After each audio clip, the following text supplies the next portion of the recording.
Bugun masalagi qizil sabzidan osh tayyorlab beraman. Birinchi bo'lib nohot ivitamiz. Keyin yaxlagan mol go'shtini eritishga suvga solamiz. Ketidan piyoz va sabzini artib to'g'ri olgan bo'ladi. Qozonni tegini yoqib, yog'imizni qizdirishga qo'ydim.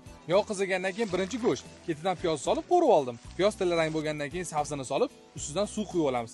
Navbat nohot, zira, tuz solishga. Undan keyin 20-30 daqiqa qaynatish kerak. Ungacha guruchni 3 marta yuvib, iliq suvga vitib qo'ygan bo'ladi.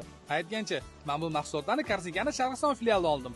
900 ml yog' atiga 17790 so'm, uzunchoq guruch 12790 so'm, nohotda 900 grammi 29990 so'm, piyozni 300 grammi 2390 so'mdan 700 so'm, tuz 2590 so'm, yaxlagan mol go'shtini 700 grammi 69990 so'mdan 48990 so'm, zira 7990 so'm.